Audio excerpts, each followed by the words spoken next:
The Prime Minister returns from overseas to set the domestic agenda. This is Now You Know. I'm Rob Snow. Deeper than the headlines. The answers you need to know. This is Now You Know with Rob Snow on News Radio. The Prime Minister, Mark Carney, is back from Rome with some burning issues at home, such as another strike at Canada Post. For the second time in less than a year, tens of thousands of Canada Post employees could go on strike as soon as this Friday. The workers, represented by the Canadian Union of Postal Workers, last hit picket lines in November, in a strike that lasted more than a month and snarled mail delivery during the crucial Christmas season. The Trudeau government stepped in, used its powers to end that strike, and extended the collective agreement that had been in place for another 6 months. Now, those 6 months are up. A mediator's report released last week said Canada Post is basically insolvent. The report suggested Canada Post close more rural post offices, roll out more community mailboxes, hire more part-time workers to make deliveries on weekends. One of the issues that could come up in government with the new cabinet that's been put together is that there's no official Minister of Labour, a decision that was met with criticism from some of Canada's biggest unions. Patty Hajdu is sort of the Minister of Labour. She is the Minister of Jobs and Families, and there is a Secretary of State for Labour. That's a more junior role.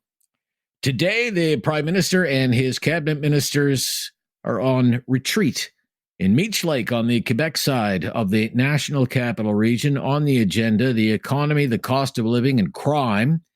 On the cost of living, the Carney government is trying to right the ship after some puzzling remarks from the former mayor of Vancouver, Gregor Robertson. He is now a Liberal MP and the new housing minister. When asked last week if he thought housing prices needed to come down, he said no. When Prime Minister Carney was asked the same question over the weekend, he said his goal was housing affordability for all Canadians. One, in the very short term, it means getting specific costs out of the price. So for new home buyers, as many people know, and I want everybody to know this, cutting GST on homes, new homes, and ensuring that particularly younger Canadians get the benefit from that. So that's the first thing. The second thing we want is to strip out, and we will do, put in place measures so to strip out, in fact, half the development charges for construction on homes. So again, another measure that in the near term will lower the cost of new-term homes, and those lower costs should be passed on to home buyers.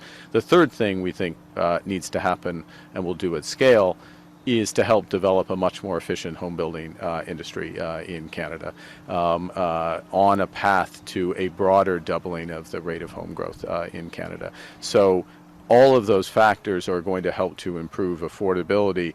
The exact level of house prices, of course, is going to be a function of a variety of factors, including where incomes grow. Prime Minister Carney would go on to say on the issue of whether housing prices need to come down, it's not a yes or no question. It's a question which relates to different time horizons, and it relates to different houses. So we are cutting GST on new homes. Okay, so that affects the price of new homes. That affects the cost, is a better way to put it. The all-in cost for people. It's up to $50,000 savings on the average home price. A little more than that, actually, if you look at the greater Toronto area. So there's significant savings for people. Measures to reduce development charges over the course of the next 5 years. For the next 5 years, cut those development charges in half. Those lower the cost for those homes that are built over the course of the next 5 years. Those savings will be passed on to people. The overall level of housing prices, though, is not so that amount of activity is not enough necessarily to affect the overall level of house price. It does affect those types of homes and people who can buy those types of homes. Once we increase, as a country, the rate of home building, then that is going to make home prices much lower than they otherwise would be. But that's a medium-term effect.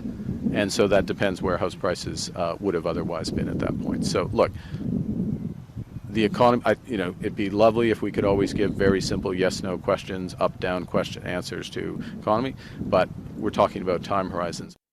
Then there's the budget. The new Minister of Finance, Francois-Philippe Champagne, last week said there wouldn't be a full budget this year. Rather, there would be a fall economic update.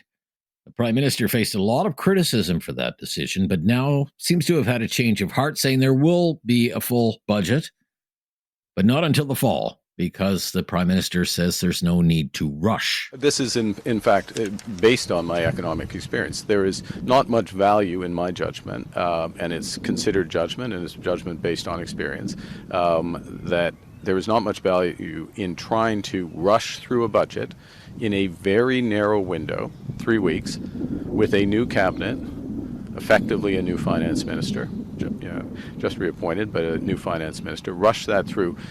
For example, in advance of the NATO summit, which happens after Parliament rises. So the NATO summit, 23rd, 24th, that is going to be a very important event for the security of Canada, but also it will have fiscal implications. It will have budgetary implications for Canada. That's one example.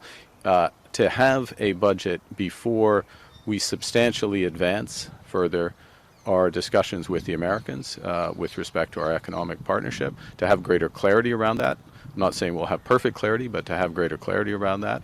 Again, that's another factor. A third factor, one of the things that we emphasized and are working on from the start of this new mandate is improving the efficiency of government spending, looking where we can reduce costs at all possible, and improving the productivity of the public sector. Among the other major events on the Prime Minister's calendar in the coming weeks, the G7 summit in Kananaskis, Alberta, that runs from June 15th to the 17th. After today's cabinet retreat, all of the Liberal MPs will have a similar style retreat on Sunday. Then Parliament gets back into the swing of things next week. On Monday, MPs will elect a Speaker of the House of Commons, and then the big event on Tuesday with King Charles III reading the speech from the throne, outlining the Carney government's priorities. I'm Rob Snow. This is Now You Know on News Radio.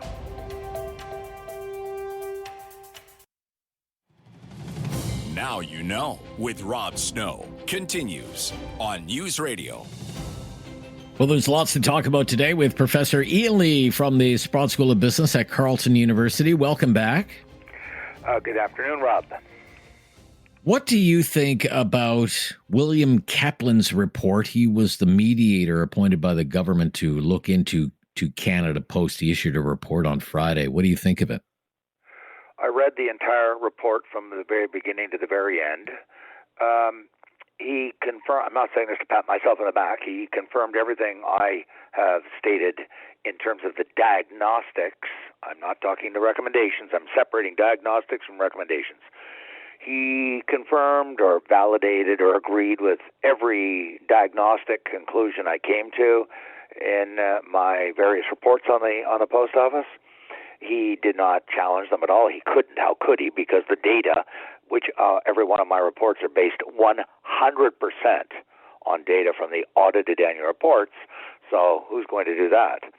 And so that was comforting, I suppose. Not that I thought he could do anything else.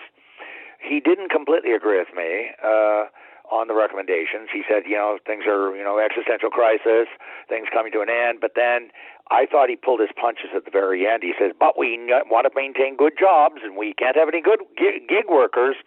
So he kind of contradicted himself, I think, in the end when you look at his recommendations.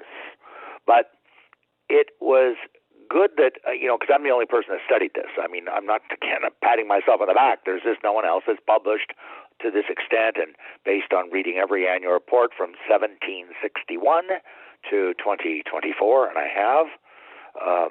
And so he confirmed that.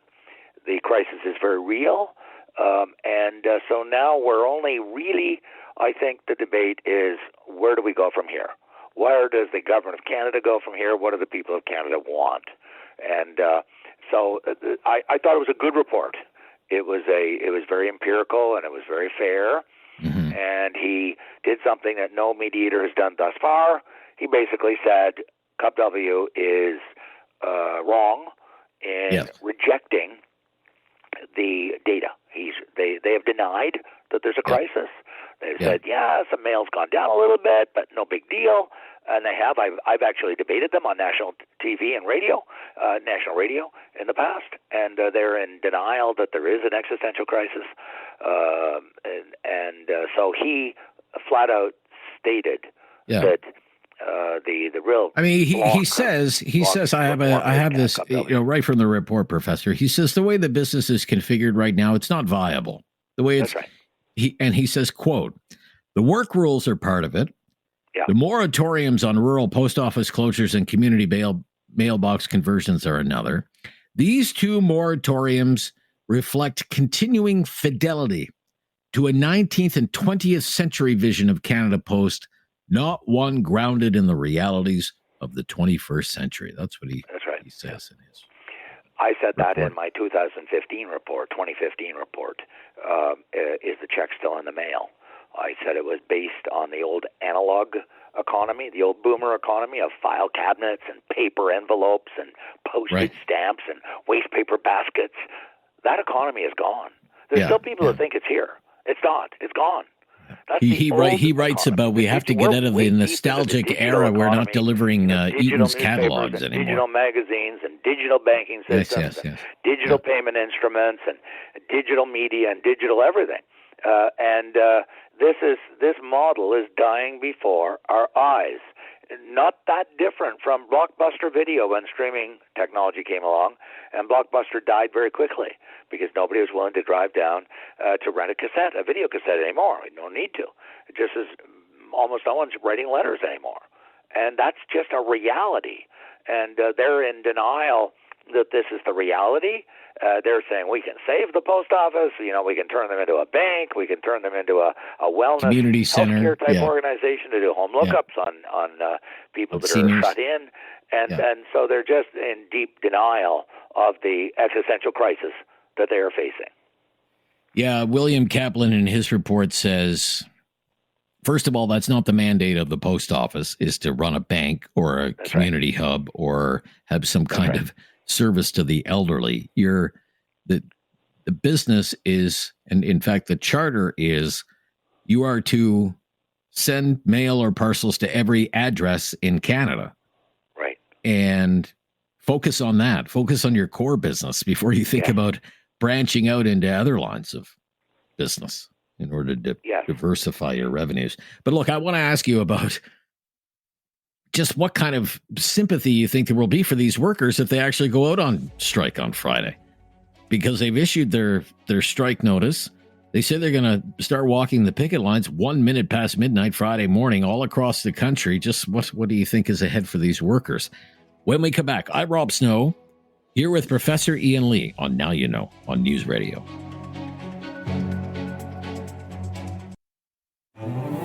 There is no question Rob won't get answered. Now You Know with Rob Snow continues on News Radio. Back with Professor Ian Lee from Carleton University. What do you think of the decision by Cup W to have workers on the picket lines on Friday?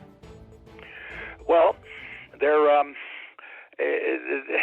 when I say they're going to lose, it really depends on whether the government is willing to confront them, and or not. And they have decided they're going to confront the government, as I said, and then challenge them. Say, okay, almost we dare you to take us on.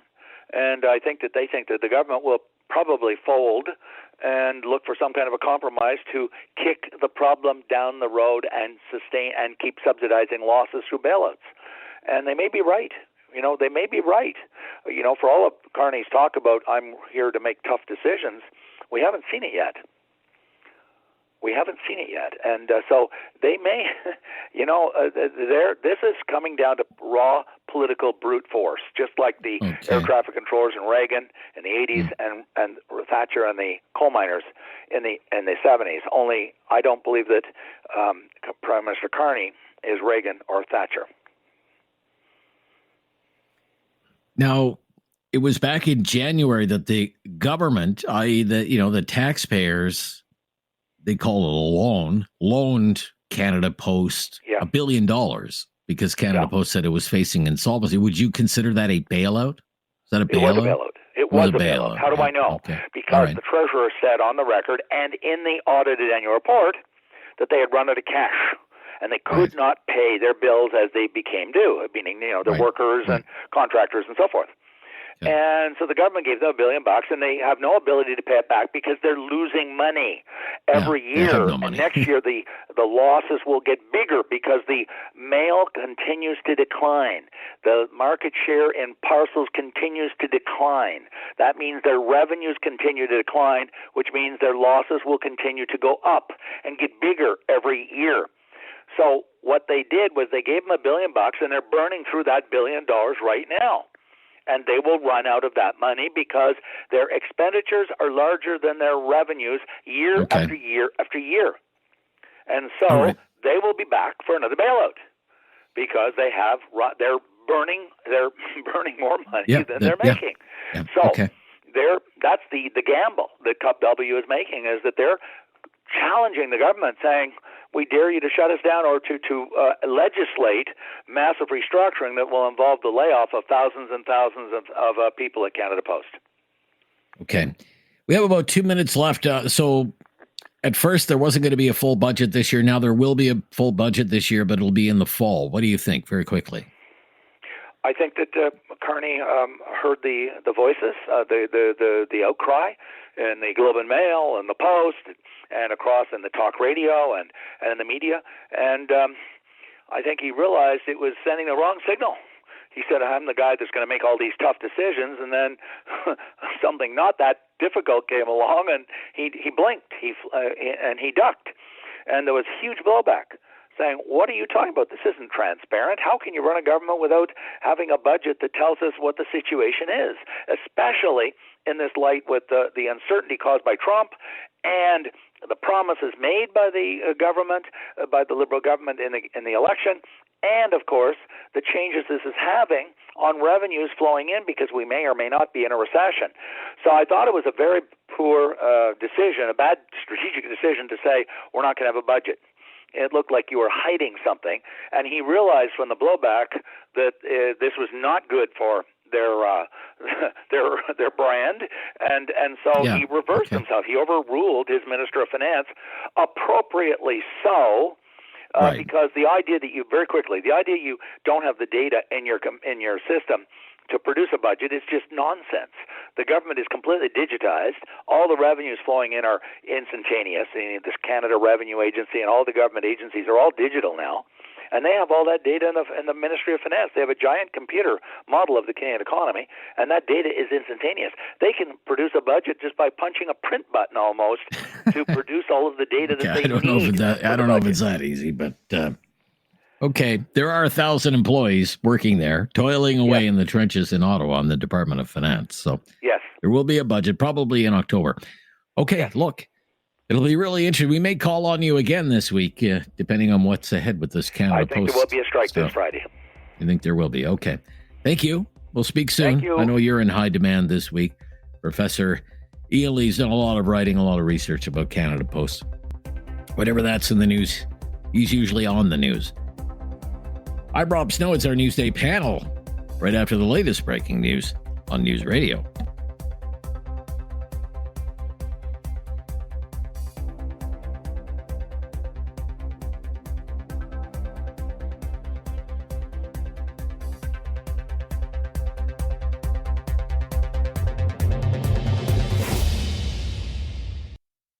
You have questions. Now You Know with Rob Snow has the answers.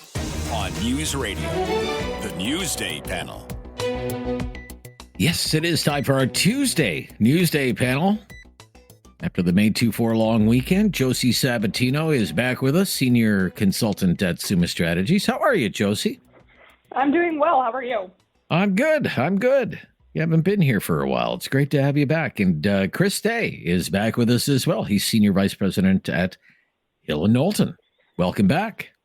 Nice to be back. The shortest weeks feel like the longest ones, though, don't they? The weekends are never long enough, even if they're long weekends.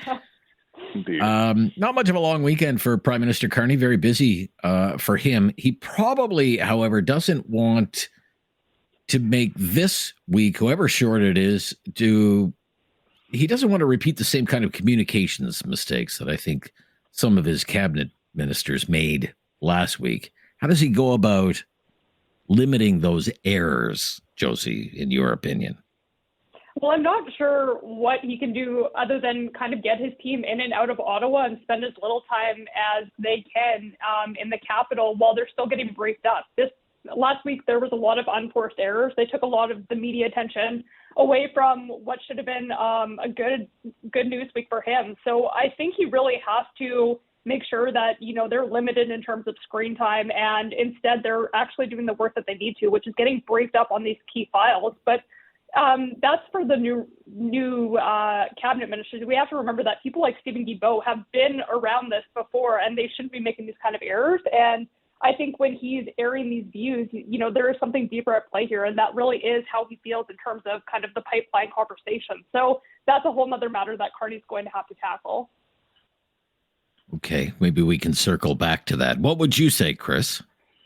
Well, the cabinet is holed away right now, trying to figure out this very, very thing. How do you maintain message discipline while still giving the appearance of ministerial freedom and not openness, transparency, exactly, accessibility, etc. I mean, one thing I've heard about Mr. Carney's style in terms of chairing a meeting, it sounds very similar to the way former Prime Minister Stephen Harper used to chair cabinet meetings. He expects people to come prepared. They expect people to deliver the best possible advice and then go out and implement as a team. And last week it was decidedly un-team-like. We had players off doing their own thing, looked a bit like the Maple Leafs did on Saturday night, frankly. So, they've got to get that under control. Okay. And that, as I suspect, a major focus of what they'll be discussing behind closed doors today. And I'm sure they will emerge singing from the same songbook. What do you do, just to circle back, Josie? I mean, if you're Mark Carney, it was your decision. You had other options, especially in the province of Quebec for, a senior member from Quebec. What do you do with somebody like Stephen Guilbeault? You put him there, but, what do you do to prevent his freelancing like that? Well, I have to assume last week there was a conversation when Stephen Guilbeault and Mark Carney were talking behind closed doors that, it's essential that when Mark Carney says something, it's echoed by his cabinet. I'm not sure what went wrong there or why Stephen Guilbeault picked the path that he did, but it is something that the cabinet is going to have to get in line. Mark Carney has promised throughout the campaign and now into this new government, big change, radical change. And he's also got a pretty contentious meeting with the premiers coming up. So when they are talking about pipelines and Carney goes out and says there will be transformative change, I would hope that, your cabinet ministers are not stepping on the message. So to Chris's point, maybe this is what's going to happen today. But I certainly think that Carney has to dictate that message down, that there can be no more outbursts like this in the coming weeks. Yeah. What does he do about Guilbeault? Mark. Mr.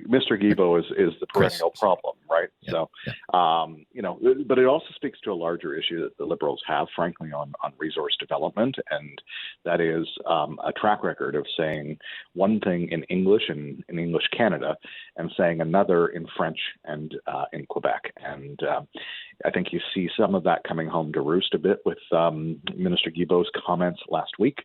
But I do think that Mr. Carney expects his ministers to be in line with and aligned, but also factual. And some of the messages that Mr. Guilbeault was spreading when talking about the need for pipeline, about capacity, were either out of date or intentionally inaccurate. That needs to stop.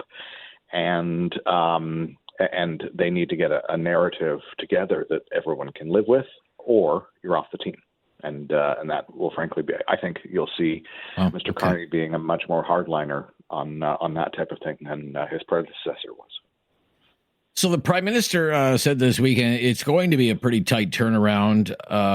The Speaker election is on Monday, the King's speech on Tuesday, and then a sprint to the finish line before the summer break on June 20th. So, Josie, when you look ahead, what do you see as big jobs for this government before the summer break?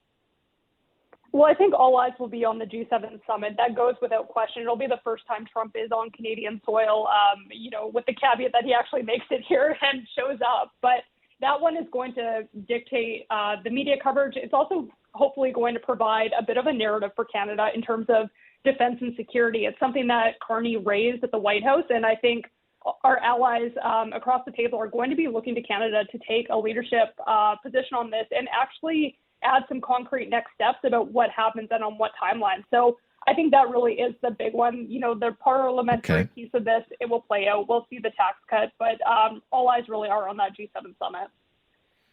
Yeah, I was talking to my boss in Calgary last week. It's amazing the organization that is going into that. That is already well underway, because there's every potential, of course, for that to go sideways with mass protests and violence and everything else that we've seen at these kinds of summits before. I'll get Chris Day to comment on that, but it'll have to wait until we come back when we look at big jobs ahead for this government on a very tight time frame. This is, now you know, it's our Newsday panel. I'm Rob Snow. This is News Radio. No question goes unasked or unanswered. Now you know with Rob Snow returns on News Radio. With our Newsday panelists, Chris Day from Hill and Knowlton and Josie Sabatino from Summa Strategies. So when you look ahead, Chris Day, as big jobs for the, on the government's to-do list, what's on that list before the summer break? Well, I mean, obviously, there's some critical pieces of legislation that need to be introduced and passed for the Liberals to make good on some campaign promises.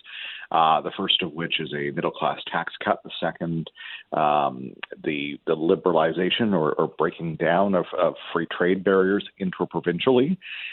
So removing some of the federal barriers to that. And both of those things have a July 1 deadline, self-imposed. So that will be a key priority. Obviously, hosting the King next week is a big deal. And having, as Josie alluded to earlier, there's some very high-profile meetings with the premiers and with the G7 coming up in the next few weeks. So it's a packed month of June. And, it will test Mr. Carney and his government probably to no small measure. So, okay. What do you think of the government's change of heart on presenting a full budget this fall instead of a fall economic update in the fall? Josie, what do you think about that? They've been kind of all over the place on that.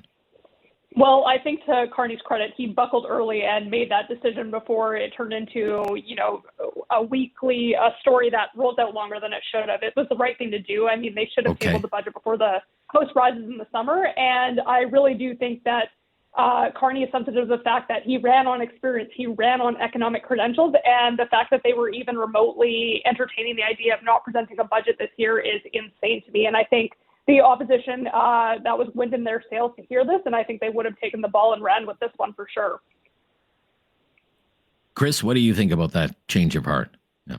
That beeping sound is the truck backing up over Minister Champagne and then rolling over him again. Again, this speaks to what we were talking about, in terms of communications, lack of discipline. That happened right after a cabinet meeting that the finance minister went out and said there wouldn't be a budget this year. And of course that riled things up. And of course, the prime minister, who just won an election on his economic bona fides, went out and had to correct that. He did so in a way that was not terribly elegant, not terribly pleasant for Minister Champagne, but it shouldn't have happened in the first place. I mean, are you under the impression that Minister Champagne was he mistaken when he said there wouldn't be a full budget? Well, or was he just delivering the prime minister's message that there wouldn't be a full budget? Terribly unclear, right? But I mean, what is very clear is that a fall economic statement, and however it was presented by Minister Champagne, right. Exactly. However it was presented, didn't meet the test of the public, the opposition, and now the prime minister had to course correct. But would you give them any kudos? To Josie's point, it was kind of a tempest in a teapot for a few days and not a few weeks. Sure, it could have been an hour though, too, right? Or could have been an hour, okay, or not, or not right. at all, not at all, right? The best communications crises are the ones you avoid. So that could have been much shorter and didn't need to happen in the first place. Okay, all right. Canada Post. Who's going to be dealing with Canada Post related issues or other labor related issues? This was kind of a glaring omission during the first Carney caretaker cabinet. Hey, hello, where's the Minister of Labor? There's no Minister of Labor. Labor disruptions do happen in this country from time to time. Why no Minister of Labor? Well, we have a Minister of Jobs and Families, okay, and a Secretary of State for Labor, okay. Who is the minister? Are we under the impression now it's Patty Hajdu is the Minister of Labor? Is that fair enough? Is that fair enough? She holds the statutory authority to do this, so I assume she will be the face of this one. Okay. Was that an oversight, do you think, Chris? Not saying, putting it in the title, Minister of Labor and Jobs and Family and Middle Class Prosperity and Sunshine and lollipops. Maybe we can. Right? Okay. Right. But I mean, ultimately, that's usually been a nod to organized labor, which is a segment of the population that the Liberals have traditionally courted quite, extensively, and especially given the collapse of the NDP in the last election, they were courting it, and it was a curious decision to not give them something a bit more formal, given, as you said, after his first kick at the cabinet can, there was no labor minister, and there was some, pushback against that. Sure. We'll see whether or not this compromises Minister Hajdu's ability to deal with a situation which appears to be bearing down on us very, very quickly. Well, I just wonder how they're going to deal with it. What are they going to do? They're just going to cut a check for $1 billion again and say, see you in 6 months, come back for more? Well, now they have a report, right, that shows them a path forward to revitalizing and, basically making Canada Post solvent. And I think they will, the procurement minister, Minister Lightbound, that's a very, very powerful tool for him to do, and make the change that is probably very, very necessary with respect to Canada Post. I mean, this is just one of many issues that Mark Carney has inherited as Prime Minister, but he's the one with all the letters after his name and, as you say, the economic bona fides. Do you see him taking action and serious reform at Canada Post, Josie? Well, the evidence is pretty glaring before him, and you look at this labor strike, which comes 6 months after we just saw massive supply chain disruptions, and you have to wonder how much more can Canada Post put themselves into irrelevancy. Big businesses have already made the switch away from them, and I think small and medium-sized businesses they've had enough. So I think Mark Carney really has to look at the situation before him and decide, do I want to let this bleed out and continue to be a problem every 6 months, or do I actually take some action? But, it's not going to be an easy task with the unions and trying to negotiate this. And will really be a first, I think, glimpse into how his government plans to handle union relations and whether they really are taking these labor strikes seriously. Okay. We'll be right back. I'm Rob Snow. It's our Newsday panel, and this is News Radio.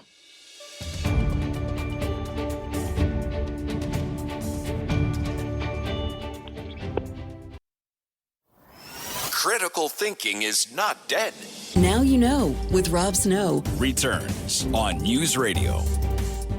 Back with our Newsday panelists, Josie Sabatino and Chris Day today.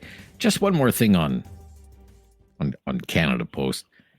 Canada Post right now on its website, well, CUPW, the Canadian Union of Postal Workers, is running a campaign, wants you to sign a petition, download the image, share it on social media, you can print it off, make a sign out of it, put it in your window. Hands off my post office. It says, hands off my post office, hands off my post office, save my post office, save my post office. I asked David today, who's Gen Z. When was the last time you were in like an old brick and mortar, like an original post office? He said never. Never been in one. Okay. Now he's been in, the 7-Eleven post office and the Shoppers Drug Mart post office, but as an actual standalone post office, no, never. Well, when was the last time you were in like an old brick and mortar post office to do any postal business? Chris? My last postal business was about a month and a half ago, but it was at a Shoppers Drug Mart. Okay. And that's probably more of a sign that I've got options, living in a major city, than say my mother-in-law for where, in rural Quebec, that is the town center, like the literal at the town center. So, okay. She uses it more than I do, but she's also of a certain age. And right. I think that speaks. What about you, Josie? When was the last time you were in an old-fashioned brick and mortar post office?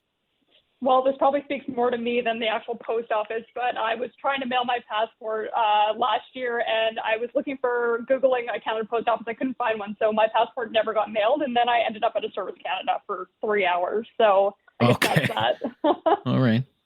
Okay. Could you see in 30 seconds or less, do you think the Liberals might pass the Reform Act so they don't find themselves in another Trudeau-like leadership issue? Josie?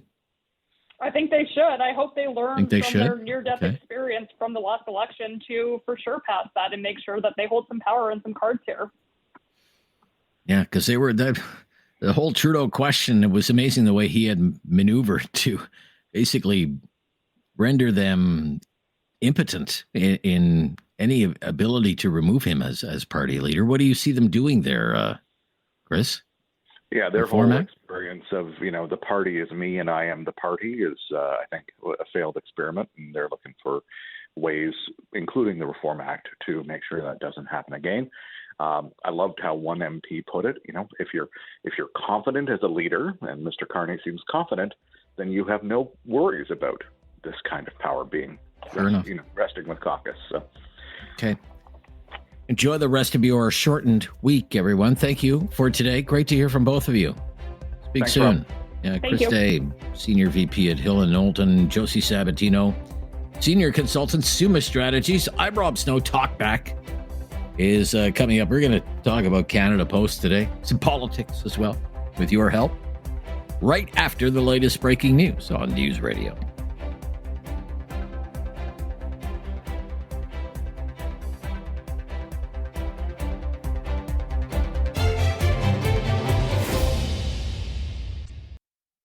It's time to talk back. On Now You Know with Rob Snow. Call now And have your say. 1-833-668-2577. Welcome to Talkback. 2 hours of debate and discussion on the big issues of the day. We have a couple of items today that we're hoping to hear from you on as we start this shortened week together. One is Canada Post and the possibility of another Canada Post strike. And the other is the Carney government so far. So our call-in line, 1-833-668-2577. You can give us a call right now. We'd love to fit you in early. So on Canada Post. The news broke yesterday that the union, the Canadian Union of Postal Workers, Cup W, will have its members go on strike on Friday. At the stroke of midnight on Friday. And on its website today, the union is running a big banner there, and it says, "Hands off my post office." In big, bold font, "Hands off my post office." And underneath that, it says, "Your postal service is under attack." And the Canada Post Corporation is pushing for drastic cuts. They include closing post offices, ending door-to-door delivery, expanding community mailboxes, outsourcing to franchises, and privatization. That's from the union. Quote, "Postal workers have a better plan. The way forward is through service expansion, not cuts. Workers deserve fair treatment. Canadians deserve reliable door-to-door service. Protect the public post office." And it encourages everyone, download the image, print posters and signs that say, protect the public post office, hands off my post office, hands off my post office. Over on the corporate side, Canada Post Management is saying the company is facing a serious financial situation. Quote, a serious financial situation. Company says it's lost more than $3 billion since 2018, that it will soon post another sizable loss for 2024. And it goes on to point out that it had to borrow more than $1 billion from the government, in other words, from all of us, in order to avoid insolvency. It did that back in January. That is what you would call a serious financial situation. The government appointed a mediator to look at all of the issues facing Canada Post to try and chart a way forward for this company and its workers. That report came out on Friday. It makes a number of recommendations. Among those recommendations, close more rural post offices, expand the use of community mailboxes, expand the hiring of part-time workers to deliver parcels on weekends.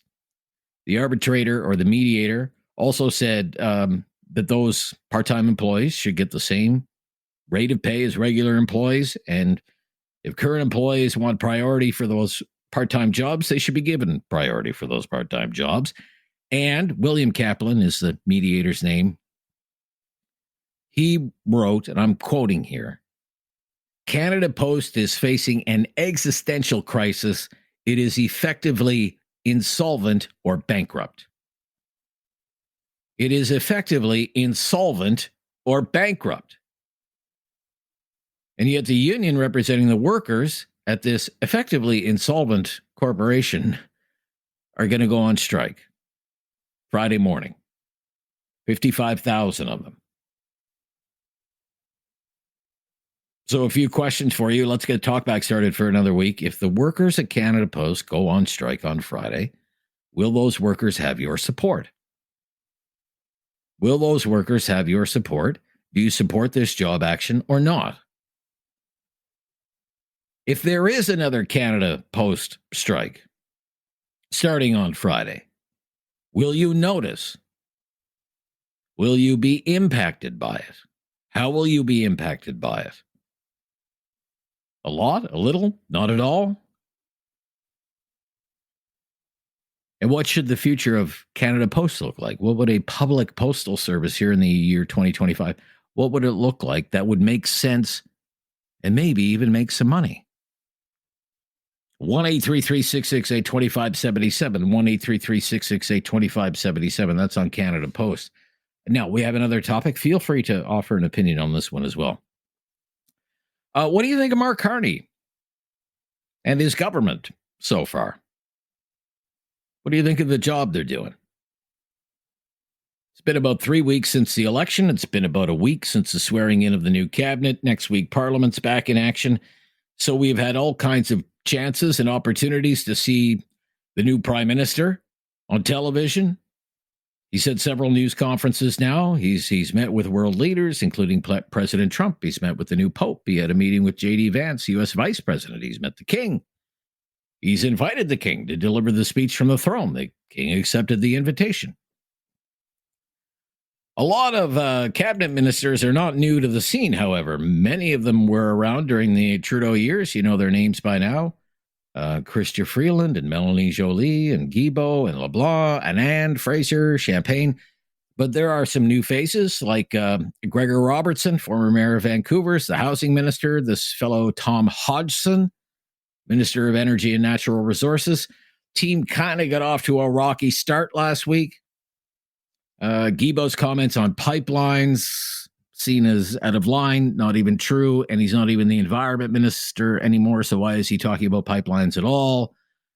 Gregor Robertson didn't do himself any favors when he said housing prices don't need to come down. And Prime Minister Carney won the election in part because he said Canada was facing the biggest crisis of our lives, and yet his government first said it wouldn't produce a budget and now says it will produce a budget, but 5 months from now.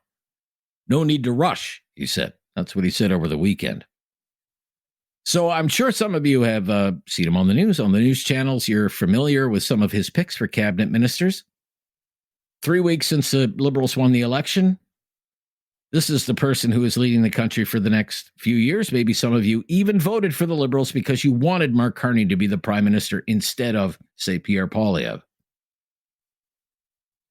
There's an old line, you never get a second chance to make a first impression. What are your first impressions of Mark Carney and his government so far? Is he doing a good job?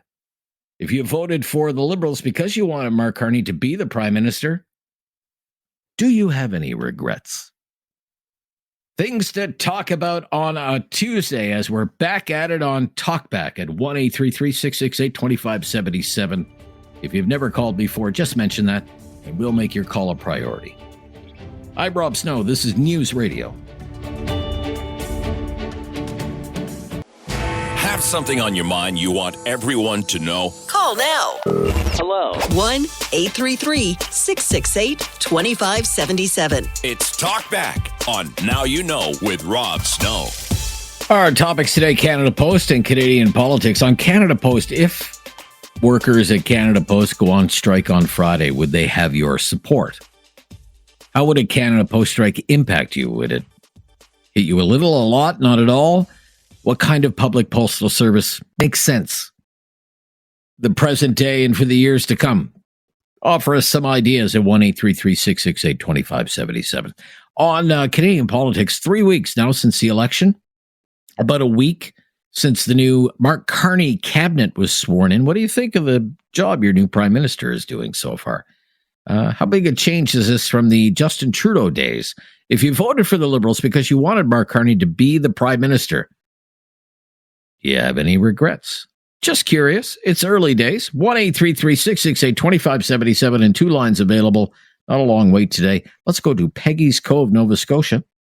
Rob is up first today. Hi, Rob. How you doing? I'm good, Rob. How are you?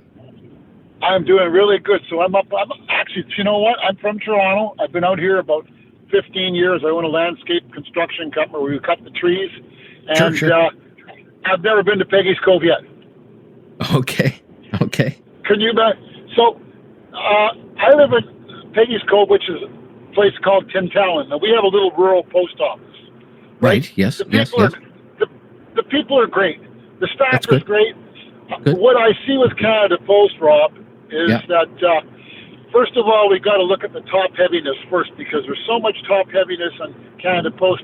They always use the workers as the scapegoat and say, we're going bankrupt here, we're doing this, we're doing that.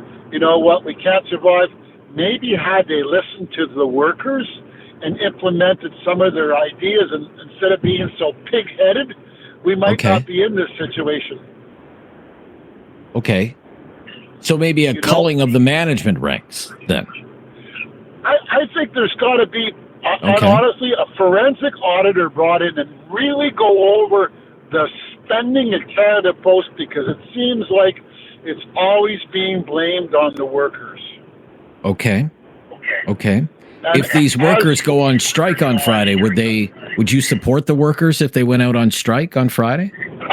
Absolutely. The last time they went on strike, just before Christmas, all the government did was this was just a workover so that the rest of the parcels could get delivered. Yes, a mediator came up with a good report, and it actually, what they should do is just take the mediator's report and implement it rather than fighting over it, because, listen, this only prolongs it. Let's just get it done, make it fair for everyone. But I bought them donuts last night and coffees and honked every time because I support them, because you know what? They're part of our community and they work hard. Let's look at the top brass first of Canada Post. Look at the top brass. Okay, fair enough. Thank you. Good to hear from you, Rob. Good call and off to a good start. Wade in Sylvan Lake. Wade. Hi there, Wade. Rob? Yeah, Wade. Hey, how's it going? Good. Thank you. Good. Canada Post. Yes. Yes, if they went on strike, it would affect me. How so? Do I support them? Well, my opinion on that is kind of irrelevant.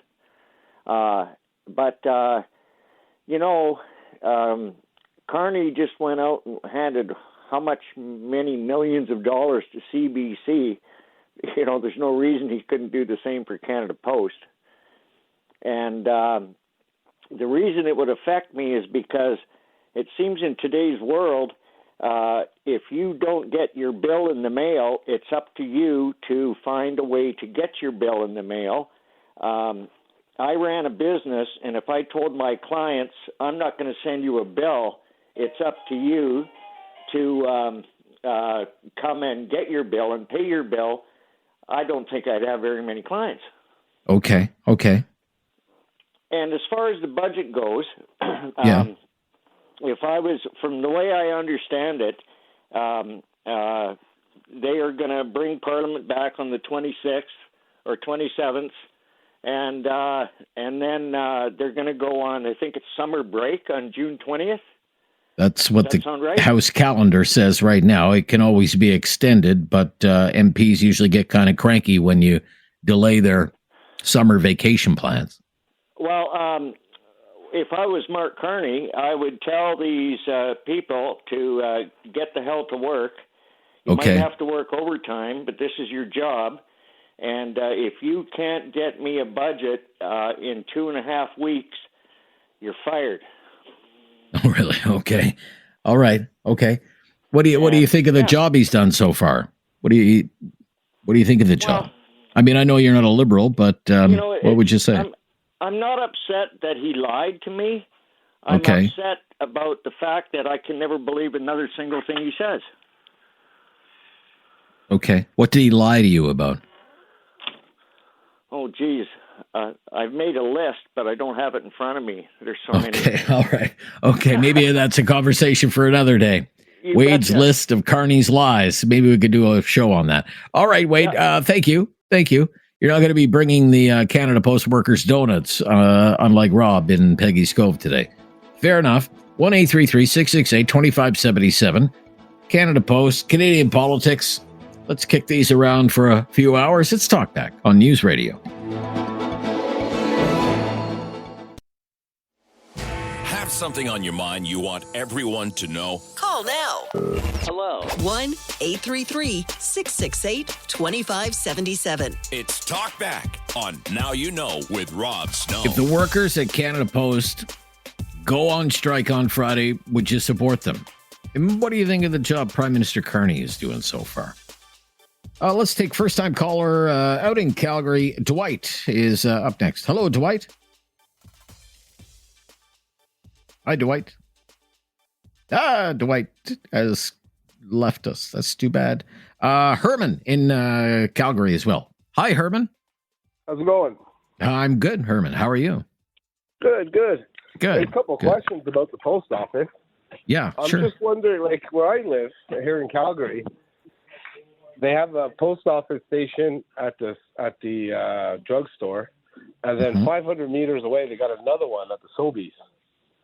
Okay. So, I mean, do we need that many or? I don't know. Are they both busy? No. No? Well, they're Okay. busy. The only time they're busy is during Christmas time. Right. Last couple of weeks of Christmas, right? The usual. Right. But Okay. I'm just wondering, why do we need so many? And I believe in people's right to bargain. I don't have a problem with that.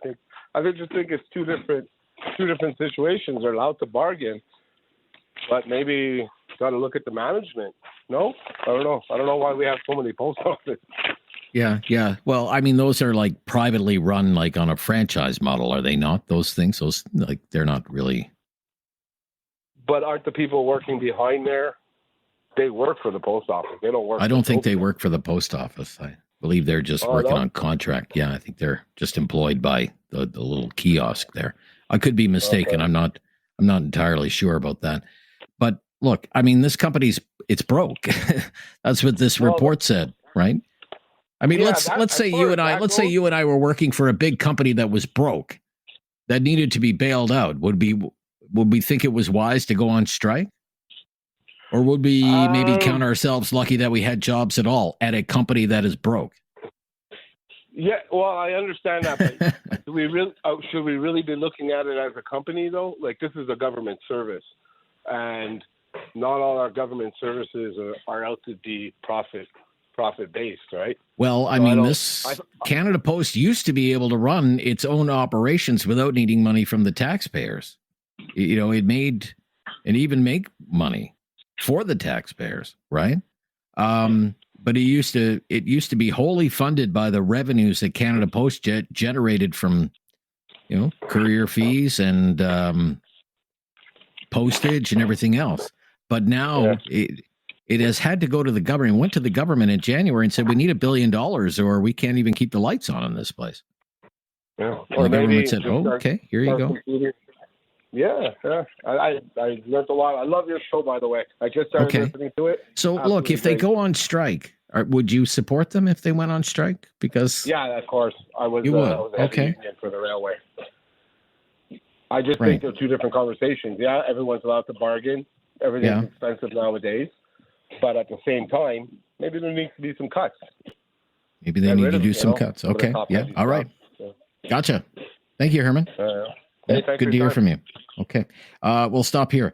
If you're on the line, please hang on the line. And if you're not on the line yet, what are you waiting for? Give us a call and join the discussion about the future of your post office. 1-833-668-2577. 1-833-668-2577.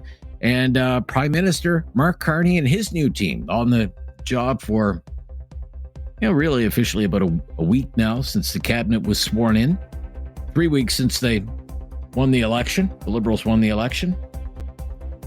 We've had opportunities to see them in action. How's this government doing, in your opinion, if you voted for the Liberals because you wanted Mark Carney to be the Prime Minister? Any regrets? Love to hear from you. I'm Rob Snow. It's Talkback on News Radio.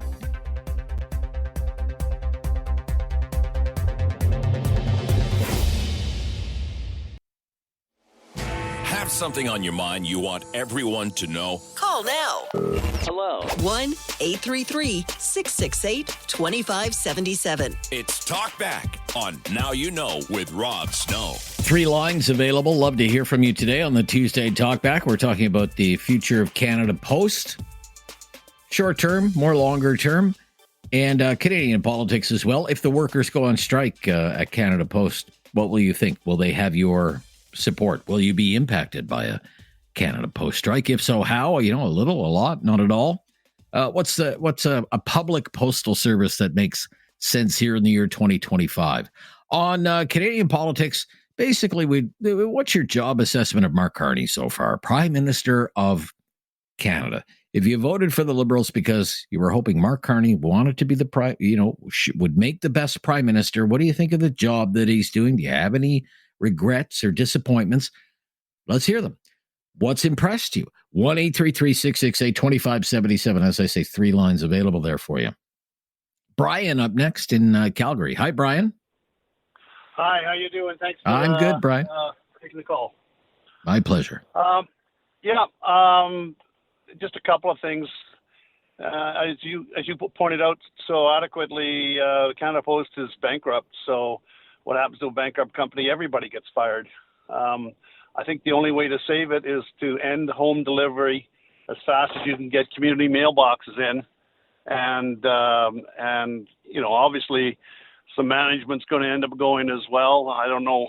It's hard for outsiders to turn around and say how bloated they are, but if they've got if they could reduce the number of people with community mailboxes. I know I live in a community with about 750 homes, and we have 3 community mailboxes, and it takes them about an hour to an hour and a half to deliver the mail to those. So that just shows you the efficiency. I'm not sure what a postal carrier would deliver to a home run, but I suspect it's a lot less, probably a quarter of, or maybe even less than that, maybe 100, 125, 150 homes.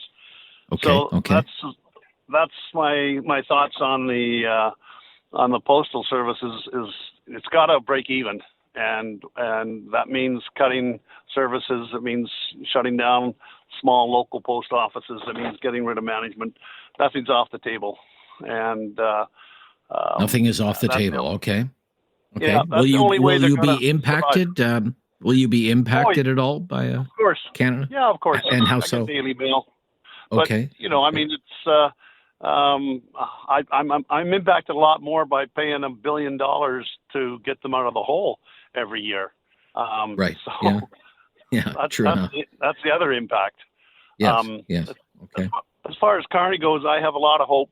The only disappointment so far is in keeping Silly Bo in the cabinet. Okay. And okay. I have to agree with Premier Smith when she said he should shut his pie hole because he's not the environmental minister anymore. Right. Okay. But that's really your only disappointment so far is that Mr. Guilbeault is still a cabinet minister. Yeah, I've got a lot of hope. I've got a lot of hope. You do? Obviously, Okay. I'm hoping that I'm hoping that he actually, keeps his promises. Okay. And if he does that, then I'll be a hell of a lot happier than we are now. But he's outwardly, the words that he's saying and the promises he's made, I've certainly been leave room for hope.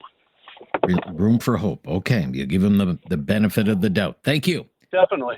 Yeah. Thank you very much. So much. I mean, one of the things that we have been talking about with all this news about Western alienation, anger in the West, and the Western separation movement, Danielle Smith making it easier to move ahead with a sovereignty referendum, all of these things that, as a backdrop, he did make that announcement that he would have an in-person First Ministers meeting in Saskatoon, which most people, I think, would agree is probably a good move. I believe that is to be held on June the 2nd, so in just a few weeks from now.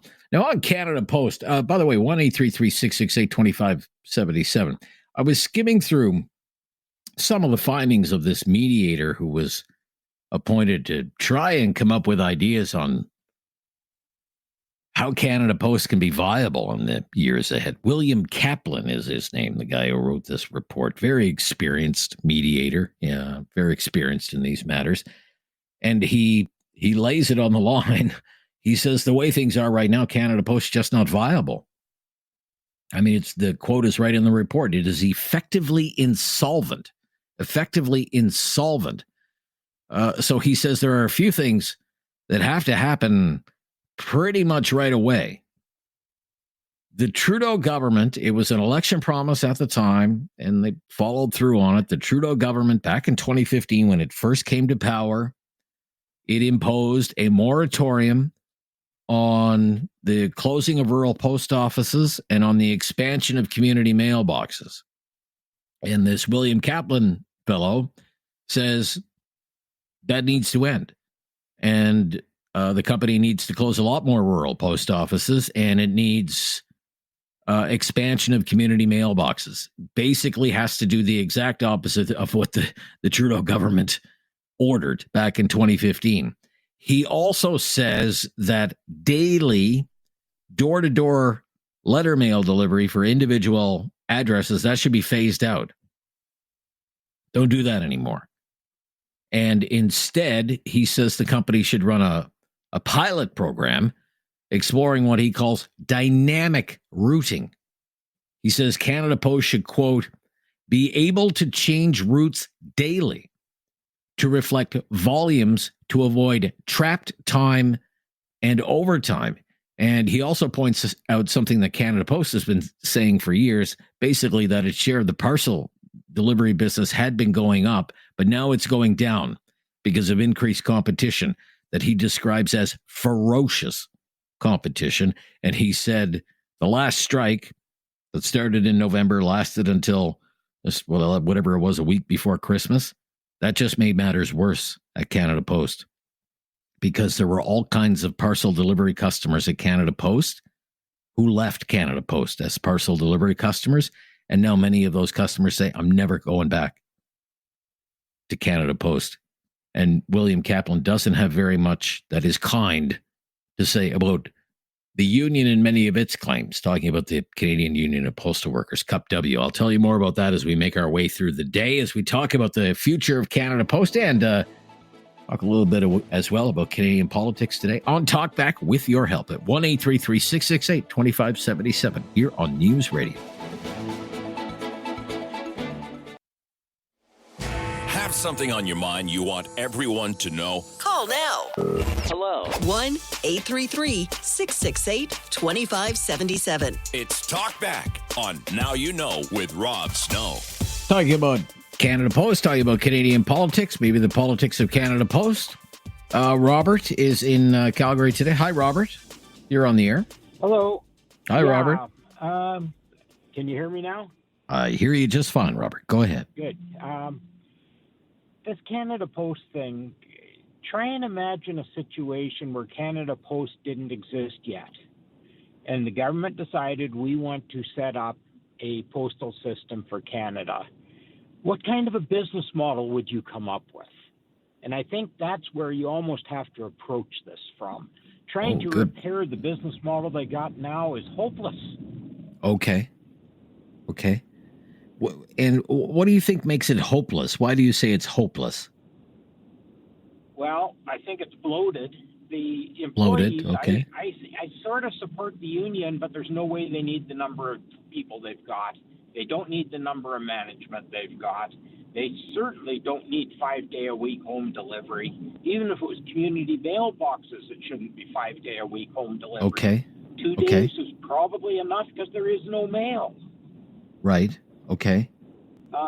There's so many places this just doesn't work and can't be repaired by just modifying what is now.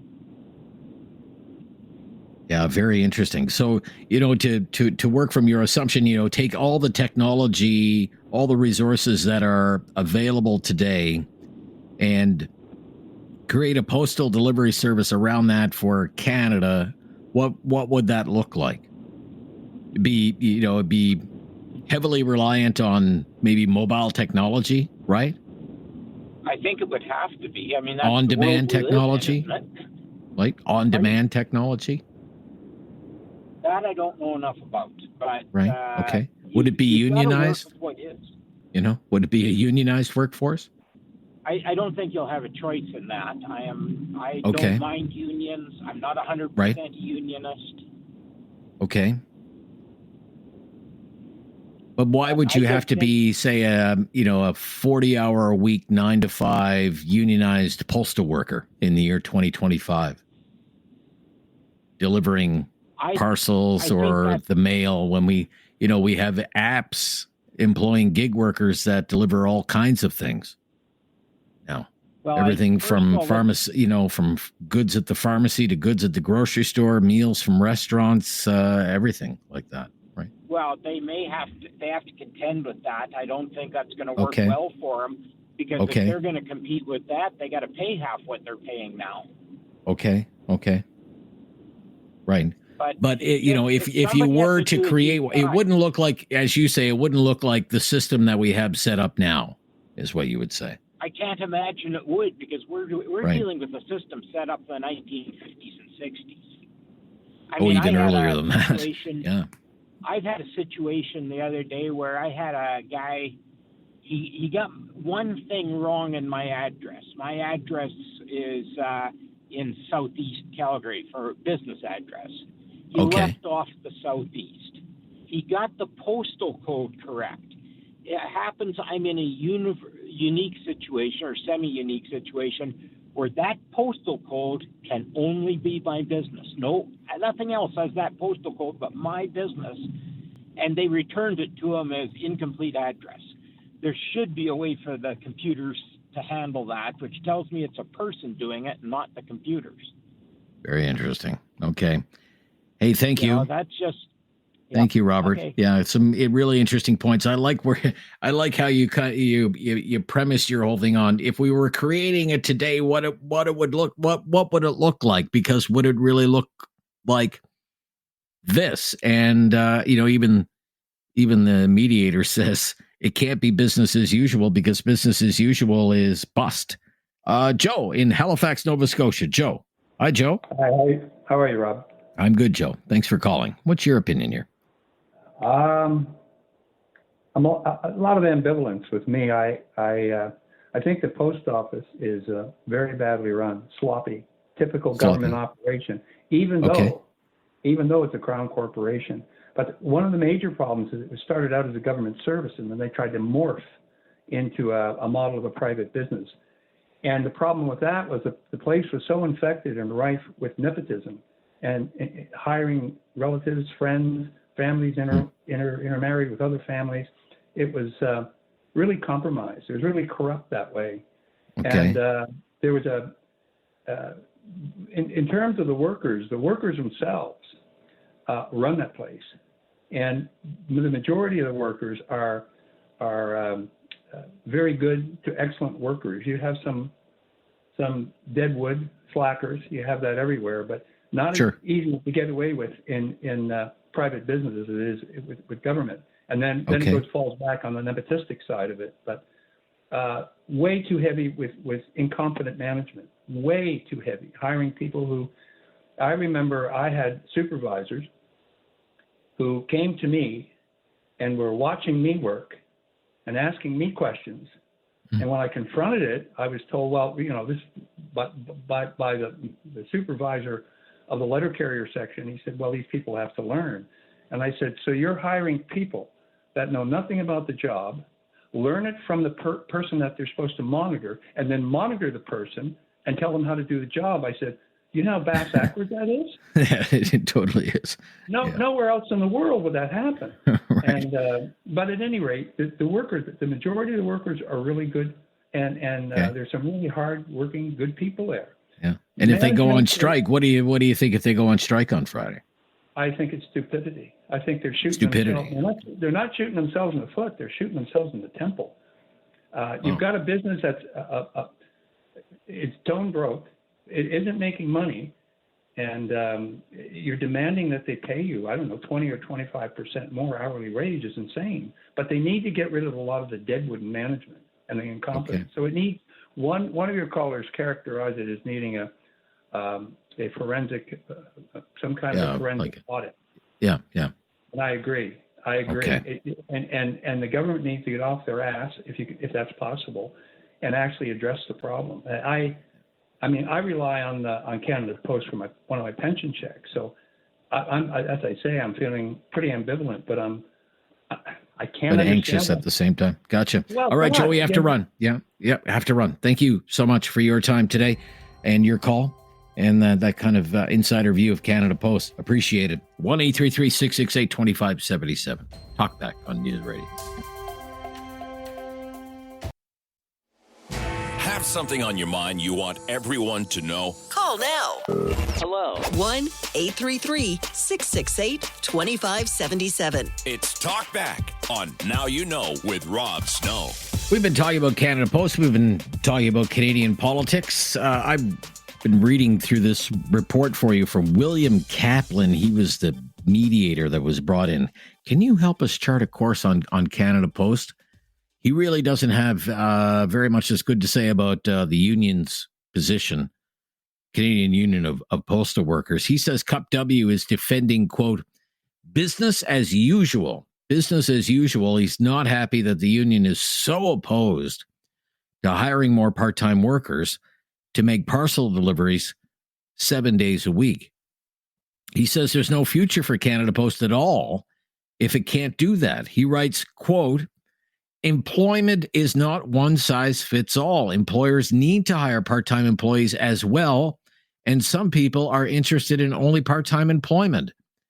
And then really deep into this report, I mean, it's a 162-page report in all, about 70 pages in, he writes about how we can't be stuck in a bygone era.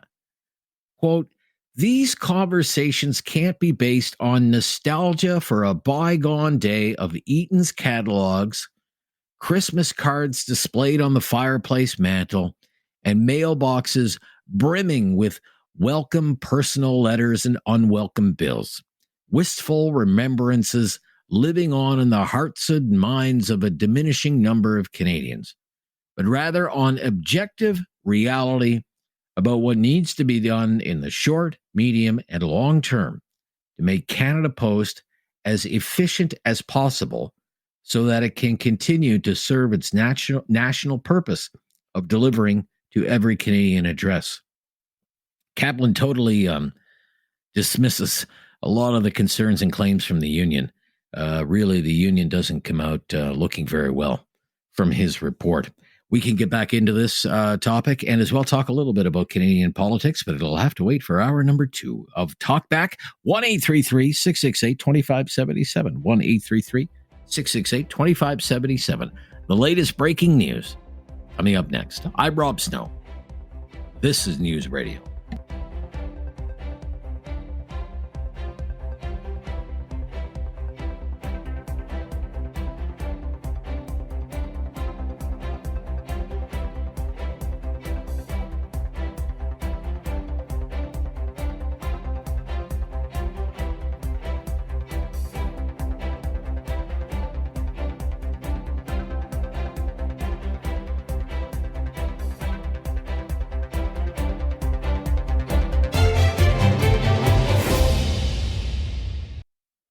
It's time to talk back. On Now You Know with Rob Snow. Call now. And have your say. 1-833-668-2577. Welcome to hour number 2 of Talkback. Love to hear from you today. We've been kicking around a couple of topics. Canada Post in the news again. Possible strike on Friday. Canadian politics as well. We've been asking just on Canada Post if the workers at Canada Post go on strike Friday. I mean, would they have your support? You see them on the picket line. Are you honking? One caller said, I would deliver them donuts.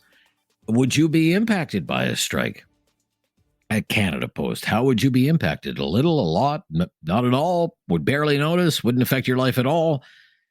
What kind of public postal service makes sense in the year 2025 and for the years ahead? I mean, on politics, it's been 3 weeks since the election. The Canadian election, about 1 week since Mark Carney unveiled his new cabinet. We just want to know, what do you think of the job Mark Carney is doing so far? He said he would be a big change from Justin Trudeau. Is he a big change from Justin Trudeau? If you voted for the Liberals because you wanted Mark Carney to be the prime minister, you thought Mark Carney would be a better prime minister than, say, Pierre Poilievre. What do you think of the job he's done so far? Do you have any regrets at all? 1-833-668-2577. Let's go to Aiden is up next. Hi, Aiden. Thanks for waiting. Hi, Rob. It's amazing to meet you. I've been listening to your show for a couple months now, and thank you so much. I'm actually 17, and I'm leaving for the 17? military in February.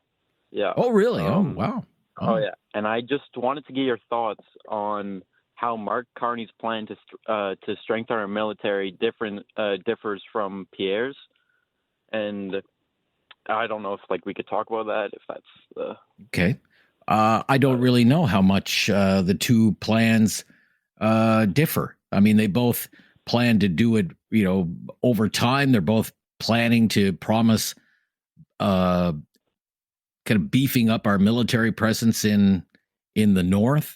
They both wanted to try and fix the procurement process, which is not, I mean, that's not a liberal thing or a conservative thing. That's just kind of like an Ottawa thing that, I agree. Whether they go buy any kind of new piece of equipment, it seems to either take a long time, go over budget. When the product is actually delivered, it doesn't perform the way it's supposed to perform.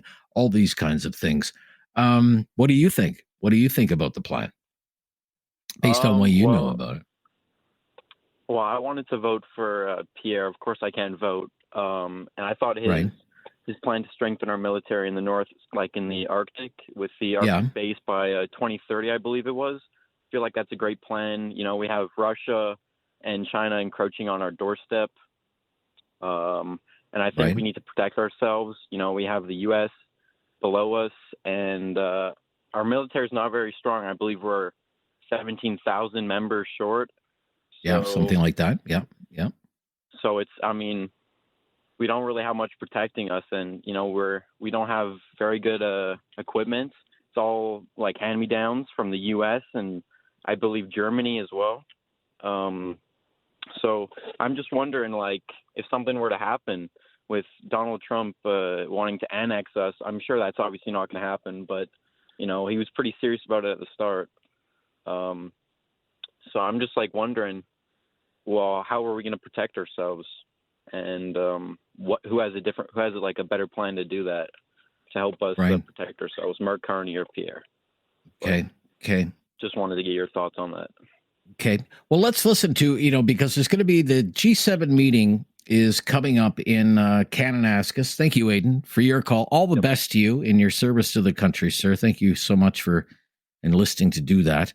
Mark Carney was asked, when he was in Rome this weekend, about getting ready for G7 in Kananaskis, June 15th to the 17th.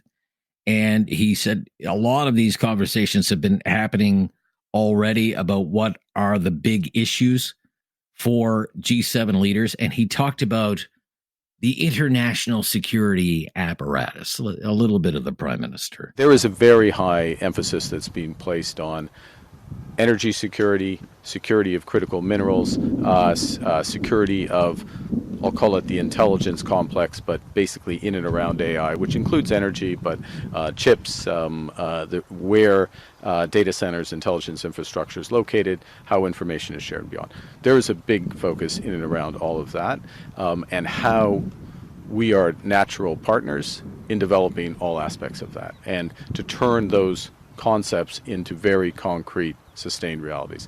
That's the first thing. And then the second, and so those are discussions in effectively the first day, the first two sessions of the G7, which, if it goes well, will be very intensive discussions, because it's the interface between economics and security, geoeconomics, if I can put it that way, where we can really help each other as the G7 or the G7 plus, if you include other like-minded countries. Australia would be an example there. Okay, so that was Mark Carney taking news reporters' questions in Rome on his preparations ahead of the G7 coming up in Alberta in a few weeks from now. We just want to know, how's he doing, in your opinion? He won the election about 3 weeks ago, introduced his new cabinet a week ago. He's had his meeting with Donald Trump at the White House. He's met with other world leaders, met with the Pope. How is he doing? A lot of people who weren't even liberal voters switched over from the New Democrats. Thought they were going to vote for Pierre Poilievre and the Conservatives. Once Mark Carney became the leader of the Liberal Party, switched and said, I'm casting my vote for that guy. He'll make the best prime minister of Canada. How are you feeling now? I know it's only been a few weeks. Last week, not a great week. Not off to the best of starts for the new Mark Carney team. What about you? Any regrets? What are your impressions so far? Buyer's remorse, voters' remorse, anything that's impressed you? Let's hear from you. 1-833-668-2577. It's Talkback, hour number 2 on News Radio.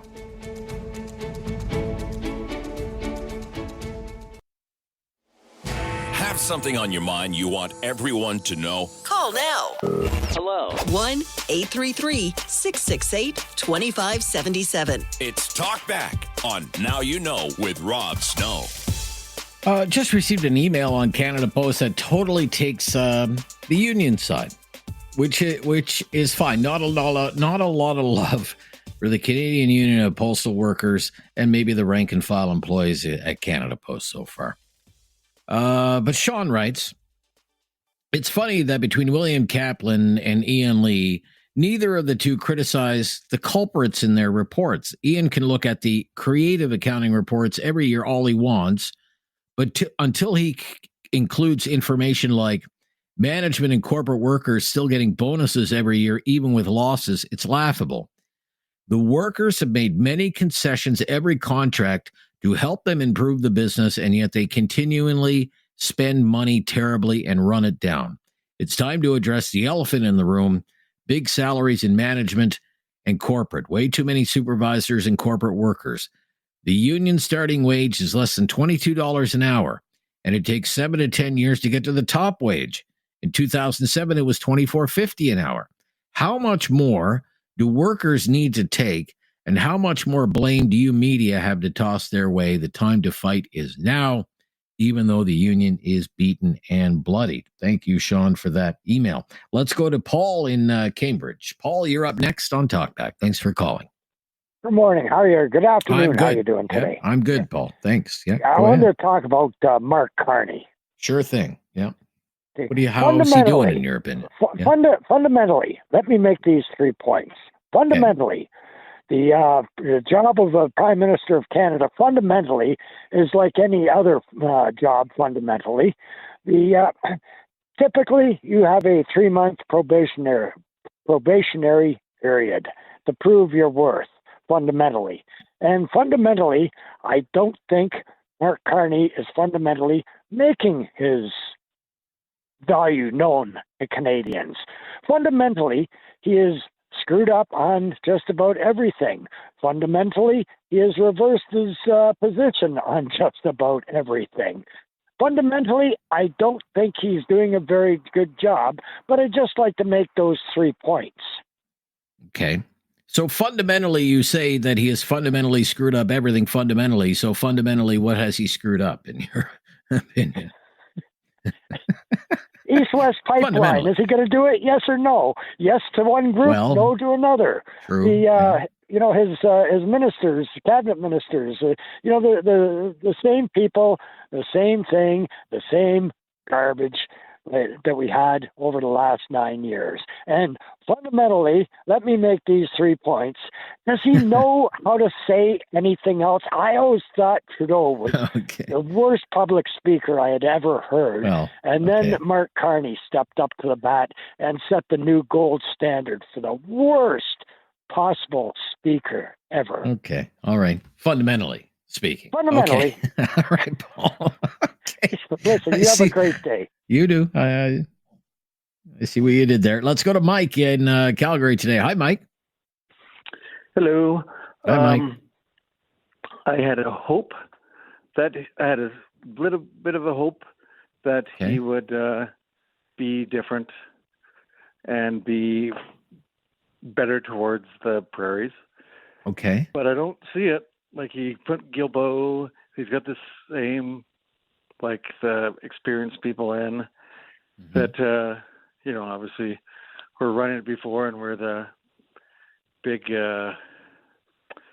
proponents of carbon tax and that stuff. And there's no, of course they'll never say I was wrong.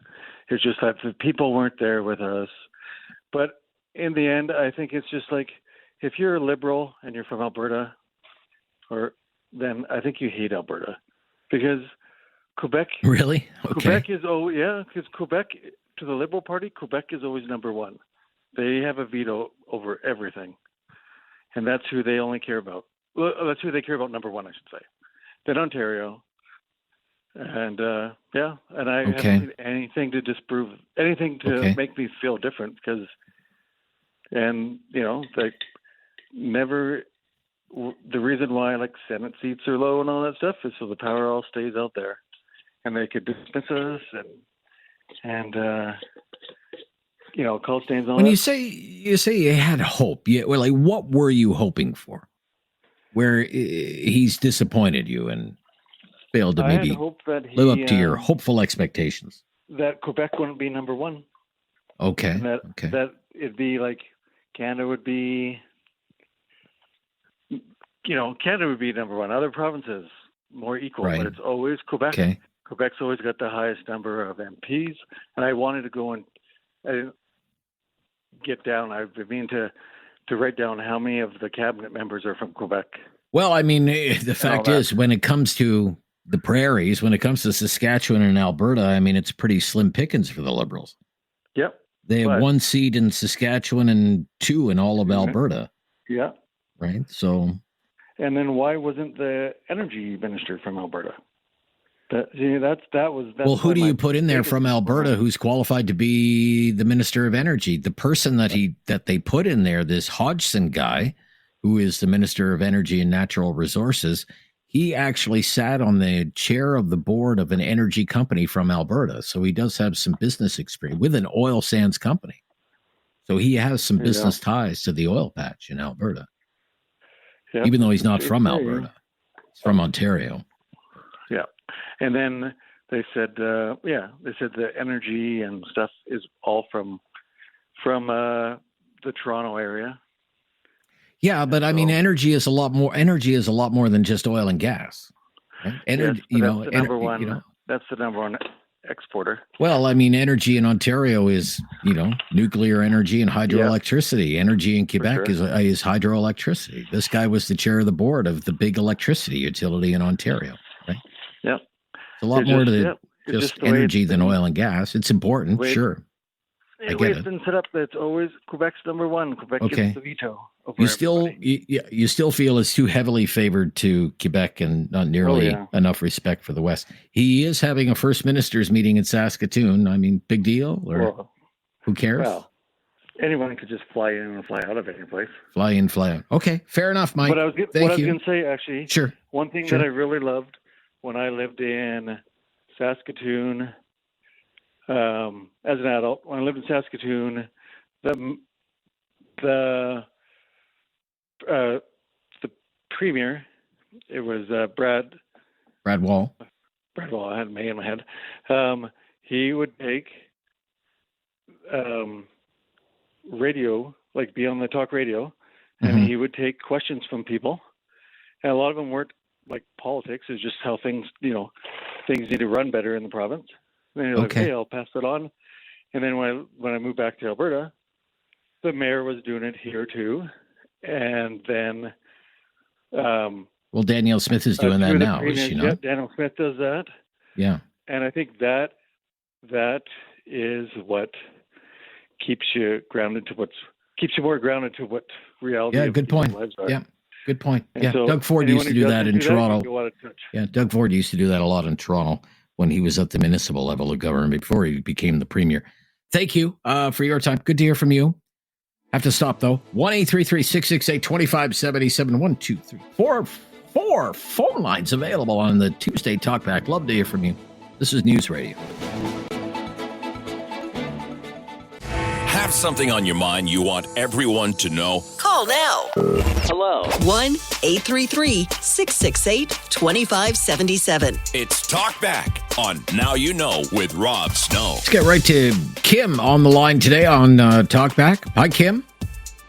Hi, Rob. Thanks for taking my call. Yeah, my pleasure, Kim. Go ahead. I just want to talk about Mr. Carney. Sure. I'm shocked and surprised. He's kind of gallivanting all around the world. The first thing he should have done was clean up his house. He should be talking to the provincial leaders and trying to figure out a plan for this country.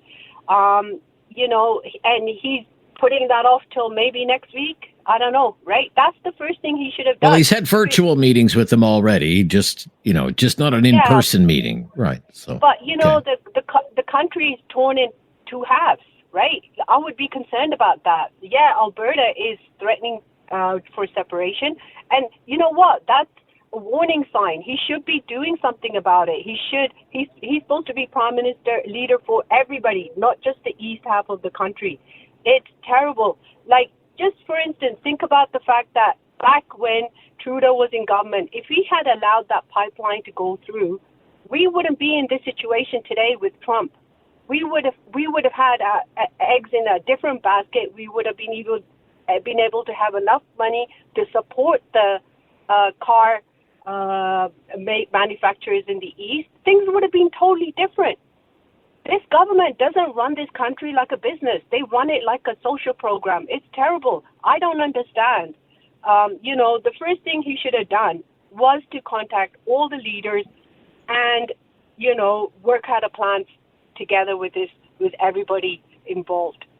And a lot of things I don't disagree with you on a lot of things. And I think one thing that is really staring them in the face is C-69. I mean, it's unpopular with Atlantic Canada's premiers. It's not supported by the Premier of Ontario. This is not just an Alberta thing. And he has a perfect ready-made excuse to get rid of C-69, the Impact Assessment Act, that is the source of so much anger and frustration in Alberta and in Saskatchewan. He has a ready-made excuse in that the Supreme Court of Canada has said it's an unconstitutional law. So by supporting C-69, Mark Carney is really saying yes, I will continue to support a law that the highest court in the land has said is unconstitutional. It makes no sense.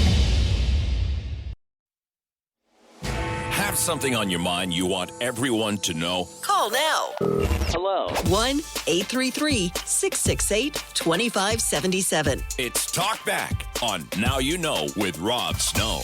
In the home stretch of the Tuesday Talkback today, lots of lines available there. Lots of time to take your call today. 1-833-668-2577. 1-833-668-2577. We've been talking about Canada Post, the potential for a strike on Friday. What would you think if these workers, 55,000 workers, could be off the job again on Friday? How would that impact you? What kind of postal service makes sense these days? And just on politics, it's been an interesting 3 weeks since the election. It's about 1 week since the new cabinet was sworn in by the Governor General. We've been asking you, what do you think about Mark Carney and the job he's doing so far? We're open to hearing all opinions around here. I know a lot of people voted for the Liberals because they preferred Mark Carney over Pierre Poilievre as Prime Minister. What do you think of the job that he is doing? We've been talking about this report on Canada Post. It dropped on Friday. I've read most of it now. From William Kaplan, he was hired as the mediator. Try and chart a path forward. See if you can bring these two sides together. I can see how the union is saying it's very corporate friendly, but that's because he dismisses just out of hand so many of the proposals made by the union, or the resistance to change from Cup W. I mean, for example, he blasts the current structure at Canada Post because he is saying it's paying a lot of money for people to put in an 8-hour workday, but they're not working 8 hours a day. But he says the union is against, say, deploying workers into other jobs so that they actually put in an 8-hour workday. Now, I've never been a postal worker, but we have certainly heard about this in the past. Postal worker does their route. They're finished in a few hours, and that's it. They're done for the day. Their job is done for the day.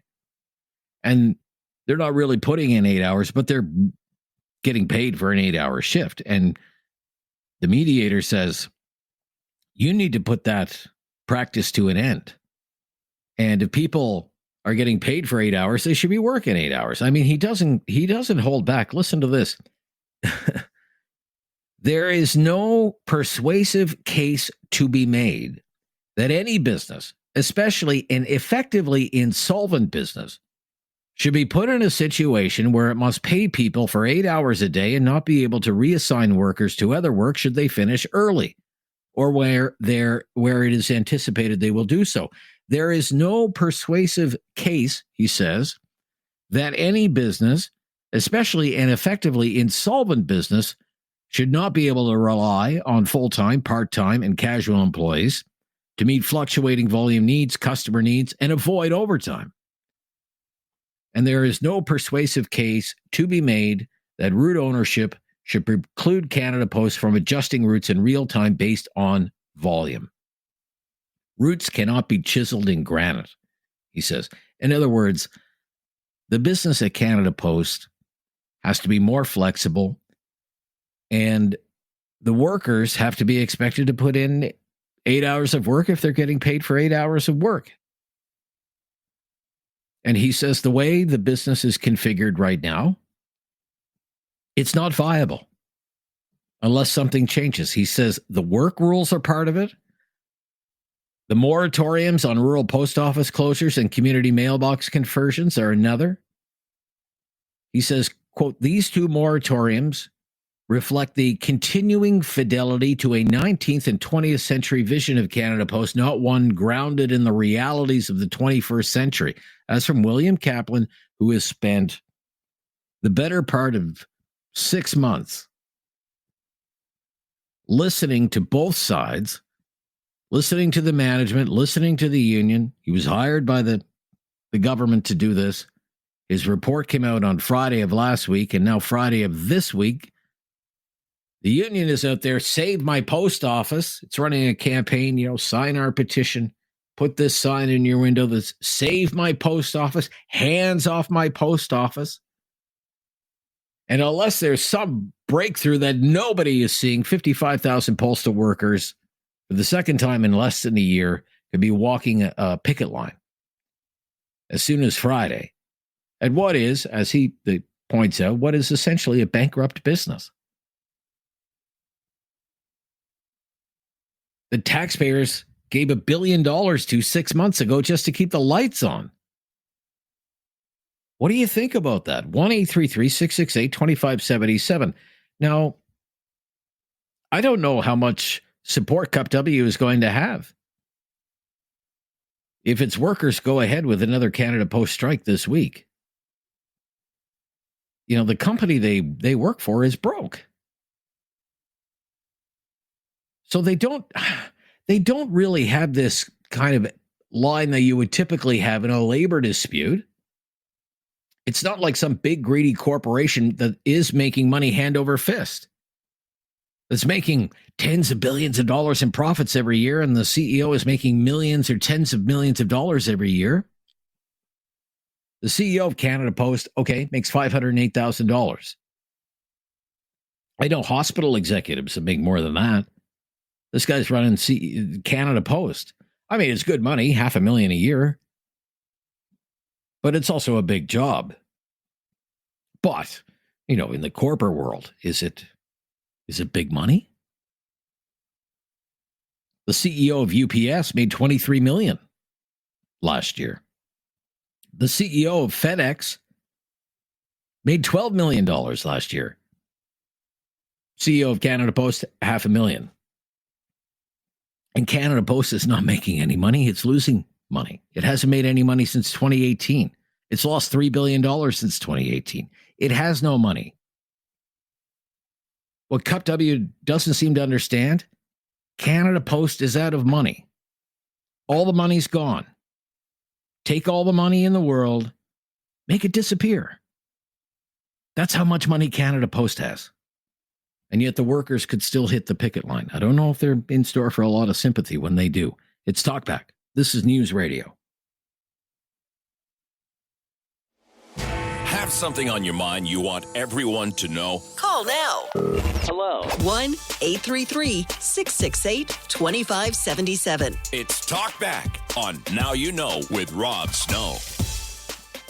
Talking about Canada Post, talking about Canadian politics today here on the Talkback. Kim in Calgary is up next. Hi, Kim. Hey, hi. Hey, I just wanted to say, I think the posties need to do something other than just going out on strike. I know there's certain areas that they absolutely totally rely on Canada Post deliveries, but every time they threaten to strike or they go on strike, people find alternate deliveries, which makes the situation worse for the workers because then there's less business because people have found other things, other means of getting whatever it is they want because they can't rely on the posties. Like if the posties want to protest, they got to find like something different to do that doesn't make it worse for themselves because what they're doing is just forcing the reduction of their own numbers.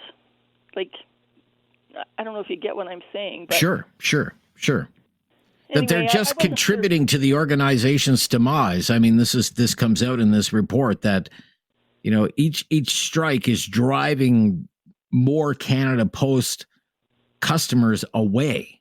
Right. Right? Like I just didn't know if that had been discussed, but I mean, they've got to find a different means to do their protest for whatever it is they want to do. But what they're doing isn't working. It's just making things worse for them.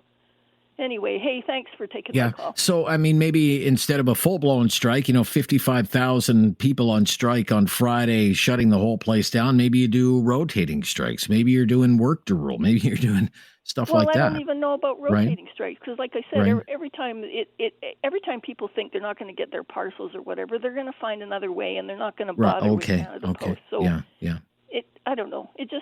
They just need to find some other means to, I don't know, make their point across to management or whatever. But the way they're going is they're cutting their own throats, in my opinion. Yeah. Okay. Yeah, I think that's a widespread opinion, Kim. I thank you for sharing yours. Sandy up next. on Talkback. Hi, Sandy. Hi, Rob. Hi, Sandy. One of the things, can you hear me okay? I hear you just fine. There we go. Okay, one of the things that kills me, I have a girlfriend that works for Canada Post. 20 years ago, it used to take her 6 to 7 hours to do her route. Now she does it in 2. Like, you got to be aware of the falling volume. It's just crazy. But she thinks this is awesome. She's going to get a summer vacation. She's been on strike 10 times. No, I'm serious. That's her word. Wow. She's been on strike 10 times since her career started. Like, she's my age. She's 50. 10 times in that time period. And she thinks this is great. She's getting a summer vacation for a change. They don't get it. Well, I guess, living on strike pay. Okay, sure, you get really good pay, but reality check, the money's gone. And she doesn't get it. When I had that conversation with her, it's like, the government will bail them out. There's no problem. The government will pay you. Well, see, when we talk to Professor Lee, I mean, I guess that's the gamble that they're taking right now because, late last year during the run-up to Christmas, the government had no sense of urgency, even though it was a Christmas strike, to step in, to settle things, to order things back to work, to get things going again at the mail service until the very last minute, by which time, it was pretty much a write-off for any Christmas mail delivery. And then, when nobody was really paying attention to the news early in the new year, the government bailed out Canada Post and gave it $1 billion and said, okay, everything's status quo for 6 months and the workers will work under the current collective agreement and Canada Post can just kind of keep going on the way it's always been going on. Professor Lee thinks that's the gamble the union is taking because I guess the government has so many big things in the air right now, it'll just do the same thing. Here's $1 billion to Canada Post. Everybody just go back to work and we'll just kick the can down the road a little bit more. And that's fully what she's expecting to happen. Like, really? That's her opinion as well. It's like, great, I haven't had a summer vacation in however long. Okay. Let's do it. Right. It's just, I don't know. Ridiculous. I don't know if there's going to be a lot of sympathy for them. I mean, it's tough out there for a lot of people right now. And there are people right now who would kind of like cut their limbs off just to have a job at Canada Post. I mean, we had a top economist on our show last week. We're headed for a recession. Oh, yeah. The national unemployment rate, we were told last week, is going to head north of 7%. 1.5 million people are unemployed already in Canada. And people at Canada Post are going to go on strike. Yeah. I work for a grocery store. We are in negotiations right now on our contract. And with Trump and the recession coming and everything else, we're not asking for much. Just like, come on, you guys. You work 2 hours. Work 8. And she's like, why would I? Why would I? Okay. Why would I? I work 2 hours a day and I get paid for 8 and here's my paycheck and it's like, holy crap. Well, okay. So, all right. Thank you, Sandy. Got the golden goose. Golden goose. Okay. Thank you. Yeah, I think a lot of people making workers at Canada Post are going on strike. That place can't, of all people, again. That bankrupt Canada Post, they're lucky to have jobs there at all. Your company's broke. Should be laying off people, not enduring another strike. It reminds me a lot. I'm telling you, I could see this for the Canada Post workers. Consider yourselves warned. It sounds a lot like when the government-run liquor store workers went on strike in Ontario last summer. You know what happened? Nobody noticed and nobody cared.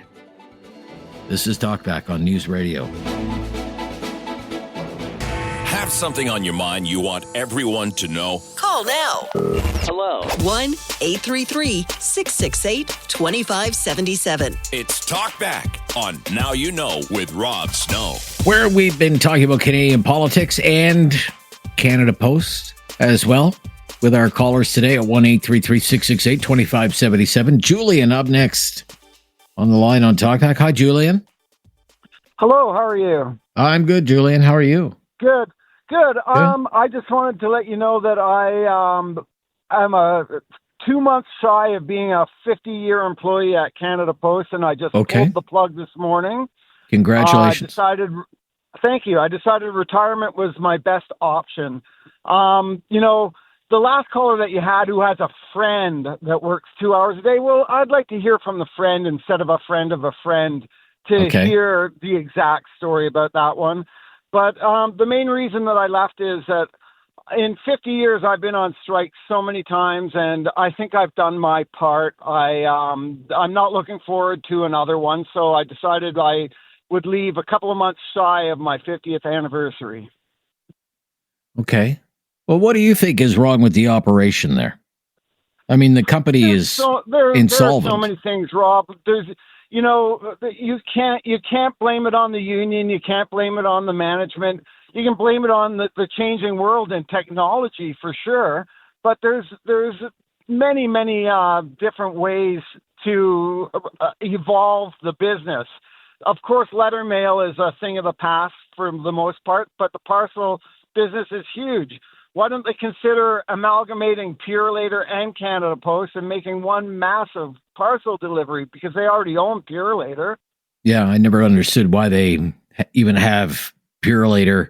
And Purolator, there's a small minority stake that's in private hands in Purolator, as I understand it, but I don't understand why they even have two different companies. But they shouldn't. So that would be a way, because I bet the amount of money that Purolator makes versus the amount of money Canada Post loses might even things out, Well, I mean, this report says from the mediator, who's looked at it from all kinds of angles, says you're losing market share on the parcel delivery side from all of these smaller kind of gig job parcel delivery companies, right?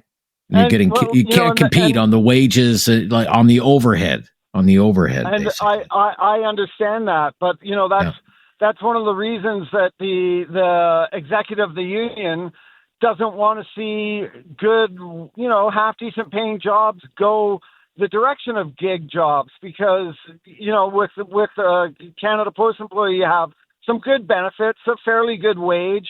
And, it's a proverbial race to the bottom. Like, who wants to be in that?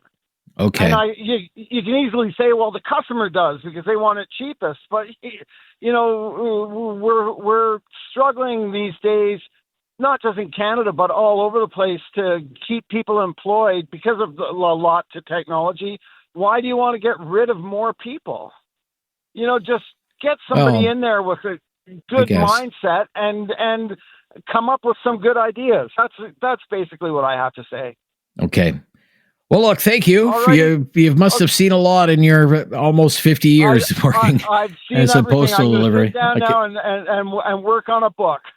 Good for you. I can only imagine the stories you could tell. Okay. Thank you. Yeah. Thank you for all your calls today, Julian. Thank you, everyone. And we'll be back tomorrow with brand new topics and more of your phone calls, and another edition of Talkback, where we always bring you as well the latest breaking news coming up next here on News Radio.